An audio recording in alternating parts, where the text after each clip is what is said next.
लोग मादा जनन तंत्र फीमेल रिप्रोडक्टिव सिस्टम का वर्णन करने जा रहे थे, तो मैंने बताया था कि फीमेल रिप्रोडक्टिव सिस्टम मादा जनन तंत्र में कुल 7 संरचनाएं होती है, जिसमें से मैंने आपको सबसे पहले एक जोड़ी अंडाशय के बारे में बताया, फिर दूसरा संरचना जो है एक जोड़ी अंडवाहिनी के बारे में बताया, तीसरा संरचना के रूप में आपको मैंने गर्भाशय अर्थात यूट्रस के बारे में बताया, और चौथी संरचना एक योनि अर्थात वन वेजाइना के बारे में बताया, और पांचवा स्ट्रक्चर के रूप में संरचना के रूप में आपको मैंने बताया था बाह्य जननेंद्रिय मतलब एक्सटर्नल जेनिटेलिया। और आज हम लोग छठा टॉपिक अर्थात छठा संरचना और 7वां संरचना पर विचार करेंगे। वी विल कंसिडर और explanation upon 6th and 7th structure which are found in female reproductive system.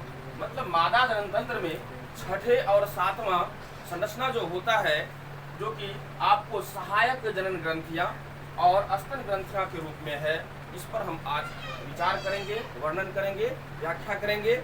आप लोग इसे समझने का कोशिश कीजिए। तो चलिए आज हम देखते हैं छठा संरचना के रूप में क्या है, सहायक जनन ग्रंथि। इसको हम लोग बोलते हैं एसेसरी जेनाइटल ग्लैंड। ये सहायक जनन ग्रंथि आप एकदम जो है माइंड में फिट कर लीजिए कि सहायक जनन ग्रंथि के रूप में जो है फीमेल रिप्रोडक्टिव सिस्टम में सिर्फ एक ही ग्रंथि के रूप में आपके सिलेबस में चर्चा है, और उस ग्रंथि का नाम अर्थात सहायक जनन ग्रंथि का नाम है बर्थोलियन ग्लैंड। क्या नाम है? Bartholin gland. मतलब फीमेल रिप्रोडक्टिव सिस्टम में मादा जनन तंत्र में जनन अंग के रूप में सहायक जनन ग्रंथि पाई जाती है, और उस सहायक जनन ग्रंथि का नाम बर्थोलियन ग्लैंड है। और यह बर्थोलियन ग्लैंड मैंने इससे पहले आपको चर्चा किया था कि एक जोड़ी लेबिया मेजोरा होता है, जो कि त्वचा का एक फोल्ड होता है, और एक जोड़ी लेबिया मेजोरा के नीचे जो है फिर दूसरा त्वचा का फोल्ड होता है, उसको हम लोग कहे थे लेबिया माइनोरा। तो आप जानिए लेबिया मेजोरा के नीचे लेबिया माइनोरा, और लेबिया माइनोरा के नीचे ये बर्थोलियन ग्लैंड पाया जाता है, जो मादा में सहायक जनन ग्रंथि के नाम से जाना जाता है। हम लोग इसका पोजीशन देखें कि लेबिया माइनोरा के नीचे स्थित होता है अर्थात पाया जाता है। अब देखिए ये बर्थोलियन ग्लैंड जो है वेजाइनल ऑरिफिस, वेजाइनल ऑरिफिस का अर्थ हुआ योनि छिद्र के आसपास ये बर्थोलियन ग्लैंड खुलती है। बर्थोलियन ग्लैंड जो होता है, Bartholin gland opens near the vaginal orifice. मतलब हुआ कि बर्थोलियन ग्रंथि जो है वेजाइनल ऑरिफिस के आसपास खुलती है। सबसे बड़ी बात, इसका काम क्या है? What is function of Bartholin gland? इस बर्थोलियन ग्लैंड जो कि लेबिया माइनोरा के नीचे स्थित होता है, इसका क्या कार्य है? तो आप कहिएगा कि बर्थोलियन ग्लैंड जो होता है ये ग्लैंड है, इससे कुछ पदार्थ स्रावित होता है। जो पदार्थ किससे स्रावित होता है? बर्थोलियन ग्लैंड से। क्या स्रावित होता है? पदार्थ स्रावित होता है। सब्सटेंस जो है सिक्रीट होता है, मतलब some special substances secreted from the Bartholin gland. क्या कहा मैंने कि बर्थोलियन ग्लैंड के द्वारा जो है कुछ पदार्थ स्रावित होता है। इसका काम क्या है उस पदार्थ का जो बर्थोलियन ग्लैंड से स्रावित होता है? तो वो बर्थोलियन ग्लैंड से स्रावित होने वाला पदार्थ वेजाइना अर्थात योनि के अम्लता को न्यूट्रल कर देता है, उदासीन कर देता है। आप जानिए इसका पहला काम क्या करता है कि बर्थोलियन ग्लैंड से जो पदार्थ का स्राव होता है, वह स्रावित पदार्थ जो होता है योनि के अर्थात वेजाइना के अम्लता को उदासीन कर देता है, अर्थात एसिडिटी को न्यूट्रल कर देता है। इसके बाद साथ ही साथ हम ये जानेंगे कि अम्लता को तो उदासीन करता ही है, अम्लता को उदासीन करने के साथ साथ यह जो है वेजाइना को अर्थात योनि को जो है चिकनाहट स्मूथनेस भी प्रदान करता है। तो इतना ही आपके सिलेबस में सहायक जनन ग्रंथि के रूप में दिया गया है। इसके बाद हम लोग सातवां संरचना स्तन ग्रंथि के रूप में जानेंगे, समझेंगे। आप जानिए स्तन ग्रंथियां, स्तन ग्रंथियां ऐसा नहीं है कि स्तन जो है सिर्फ मादा में ही पाया जाता है। स्तन जो है नर और मादा दोनों में, अर्थात जो है मेल और फीमेल, अर्थात स्त्री और पुरुष दोनों में पाया जाता है। और ये स्तन ग्रंथि जो होता है स्त्री और पुरुष के दोनों के वक्ष भाग में सामने की ओर उभरा हुआ वर्णांकित निपल या चुचक पाया जाता है। और यहाँ पर आप स्ट्रक्चर देखिए कि मेल और फीमेल, स्त्री और पुरुष दोनों में पक्ष भाग मतलब छाती वाला भाग में जो होता है 2 की संख्या में जो है दोनों ओर क्या होता है, एक उभरा हुआ और वर्णांकित, वर्णांकित को समझिए कलर, रंगीन गहरा रंग का जो है मतलब निपल पाया जाता है। इसको हम लोग हिंदी में चुचक भी कहते हैं। ये निपल जो है स्त्री और पुरुष दोनों में पाया जाता है। कहाँ पाया जाता है? वक्ष क्षेत्र में पाया जाता है, वक्ष भाग में पाया जाता है। और ये कैसा होता है? उभरा हुआ होता है और साथ ही साथ जो है वर्णांकित मतलब क्या, कलर्ड रहता है।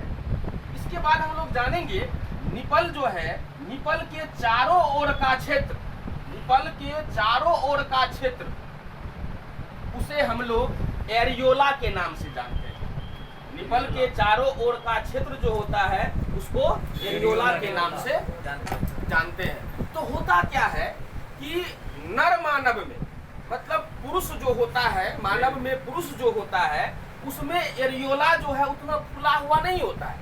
उसका कारण यह होता है कि पुरुष में जो होता है एरियोला अर्थात निपल के चारों ओर का क्षेत्र जो होता है उसमें वसा का जमाव नहीं होता है, फैट का जो है जमाव नहीं होता है। तो फैट का जमाव नहीं होता है इसलिए उतना जो है उभरा हुआ नहीं होता है। लेकिन अगर स्त्री की बात करें तो स्त्री में क्या होता है, निपल के चारों ओर का भाग जो होता है, एरियोला जो होता है उसमें वसा का संग्रह जमाव ज्यादा होने के कारण जो है स्त्रियों में अर्थात फीमेल में अर्थात मादा में जो होता है आपको उभरा हुआ और स्तन के रूप में दिखाई देता है। अब सबसे बड़ी बात हम लोग जाने, मैंने कहा था कि स्त्री और पुरुष दोनों में स्तन ग्रंथि पाया जाता है, लेकिन पुरुष में जो है यह स्तन ग्रंथि जो है अक्रिय होता है। अक्रिय, अ मतलब नहीं, क्रिय मतलब क्या, क्रिया करने वाला अर्थात क्रिया नहीं करता है। अक्रिय मतलब क्या हुआ, क्रिया नहीं करता, नो एक्शन एट ऑल। पुरुष में यह स्तन ग्रंथि अक्रिय होता है और किसमें क्रिया वाला होता है, क्रिया किसमें करता है, तो स्त्री में जो होता है ये स्तन ग्रंथि मेमरी ग्लैंड्स जो है क्रियाशील होता है। अब देखिए सबसे बड़ी बात हम लोग जानेंगे, एक बात तो हम लोग जान गए कि पुरुष की तुलना में स्त्री में जो है यह जो है फूला हुआ उभरा हुआ दिखाई पड़ता है, स्तन के रूप में दिखाई पड़ता है। क्यों दिखाई पड़ता है? चूंकि एरियोला जो होता है निपल के चारों ओर का क्षेत्र जो होता है उसमें जो होता है फैट का, वसा का जमाव होता है, इसलिए वह जो है फूला हुआ स्तन के रूप में दिखाई पड़ता है। अब सबसे बड़ी बात जानिए कि प्रत्येक स्तन के भीतर क्या होता है, संयोजी उत्तक होता है और वह संयोजी उत्तक जो है 15 से 20 पाली में बटा होता है। आप यहाँ पर देखिए 1 2 3 4 5 6 7 8 9 10 11 12 13 14 15 इस तरह से हमने दिखाया है। तो आप जानिए इसकी संख्या कम से कम 15, ज्यादा से ज्यादा जो है 20, अर्थात जो है एवरेज लीजिएगा तो 15 से 20 जो है ये क्या चीज पाया जाता है, पाली पाया जाता है, लोब्स पाया जाता है। और वह कौन सा उत्तक का बना होता है, संयोजी उत्तक अर्थात कनेक्टिव टिश्यू। मतलब प्रत्येक स्तन के भीतर में संयोजी उत्तक जो होता है वही उत्तक जो है 15 से 20 पाली का निर्माण करता है। अर्थात मादा में प्रत्येक स्तन के भीतर 15 से 20 पालियां पाई जाती है। और जानिए प्रत्येक पाली जो है एक दूसरे से अलग होता है। घनाकार, संयुक्त उत्तक और वसीय उत्तक द्वारा जो है ये पाली जो है एक दूसरे से अलग होता है। आप देखिए बीच बीच में मैंने जो है वसा का उत्तक दिया है, घनाकार को दिखाया है, घनाकार संयुक्त उत्तक को दिखाया है। इससे हम ये समझाना चाह रहे हैं कि जितनी भी पालियां लोब्स पाई जाती है प्रत्येक स्तन के भीतर, वह लोब्स जो है प्रत्येक लोब्स जो एक दूसरे से अलग रहता है, सेपरेट रहता है, डिफरेंशिएट रहता है, विभेदित रहता है। इसके द्वारा घनाकार संयुक्त उत्तक और वसीय उत्तक द्वारा क्या होता है, एक दूसरे से अलग रहता है। अब सबसे बड़ी बात जानिए कि प्रत्येक लोब से, प्रत्येक पाली से एक नलिका निकलती है। आप देखिए एकदम सब लोब से गुजरा हुआ एक नली निकल रहा है। तो प्रत्येक लोब से एक नलिका निकलती है जिसको हम लोग कहते हैं लैक्टिफेरस नलिका। क्या कहते हैं? लैक्टिफेरस नलिका। ये लैक्टिफेरस नलिका कहाँ से निकलती है? प्रत्येक पाली से, प्रत्येक लोब से निकलती है और वह एक छिद्र के द्वारा, कौन?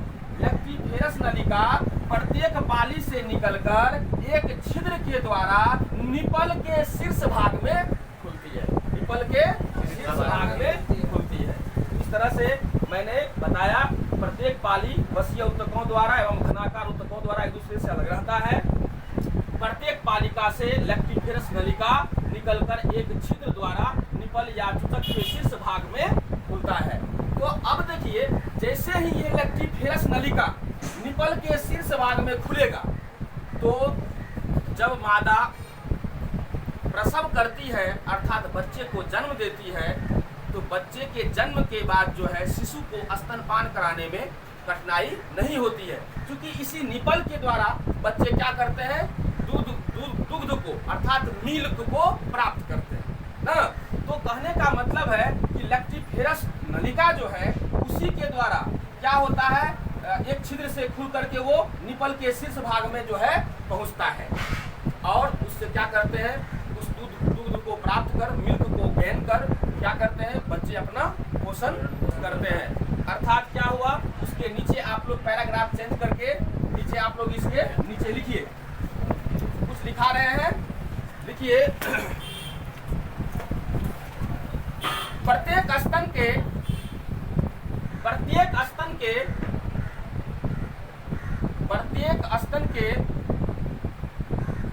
स्तन ग्रंथियों द्वारा, थोड़ा फास्ट लिखिएगा समय कम है, प्रत्येक स्तन ग्रंथियों द्वारा दुग्ध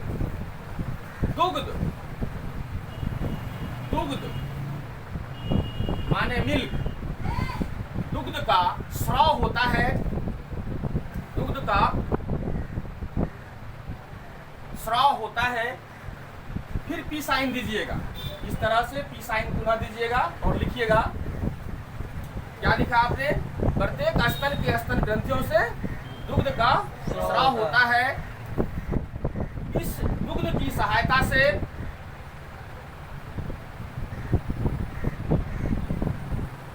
बच्चे या शिशु, कहें तो चाइल्ड, अपना पोषण प्राप्त करता है।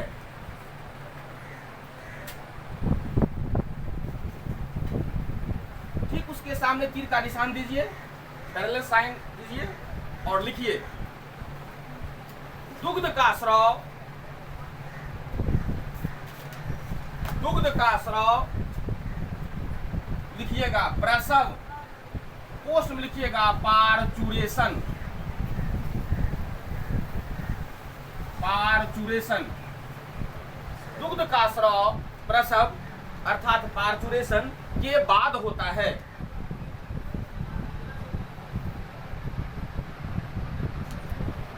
इसके बाद सबसे मेन इंपॉर्टेंट पॉइंट आपको हम लिखाने जा रहे हैं, इसको आप लोग ऑब्जेक्टिव व्यू से जो है तैयार कर लीजिएगा, इसलिए जो है हाईलाइटेड मैंने कर दिया। इस पॉइंट को लिखिए कि दुग्ध का स्राव, स्राव मतलब सिक्रीशन, दुग्ध का स्राव प्रोलैक्टिन, प्रोलैक्टिन प्रोलैक्टिन और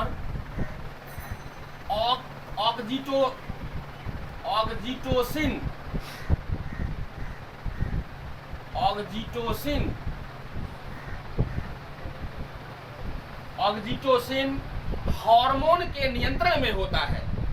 दुग्ध का स्राव प्रोलैक्टिन और ऑक्सीटोसिन हार्मोन के नियंत्रण में होता है। अगर आपसे पूछा जाए कि दुग्ध का स्राव जो होता है ममेरी ग्लैंड से, स्तन ग्रंथियों से, वह किस हार्मोन के नियंत्रण में होता है, तो आपको दो हार्मोन याद रखना है, प्रोलैक्टिन और oxytocin. Secretion of milk from the memory gland controlled by prolactin and oxytocin hormone. तो ये ऑब्जेक्टिव व्यू से आपको काम आ जाएगा, है ना। तो इस तरह से जो है आज आपका फीमेल रिप्रोडक्टिव सिस्टम का 7 संरचना का वर्णन आज मैंने समाप्त किया। इसको आप लोग ठीक से तैयार कीजिए। 5 नंबर में, 2 नंबर में जिस तरह से क्वेश्चन पूछा जाएगा उस तरह से आपको आंसरिंग करना है। According to the basis of arising of question you will have to give the answer of all question. It is completely depends upon the type of question. First of all you will have to look what type of question or what is a process to give the answer of all question. Thank you very much. आज यही तक, आज female reproductive system आपका खत्म हुआ। इसके बाद फिर मिलते हैं same time same place. Thank you sir.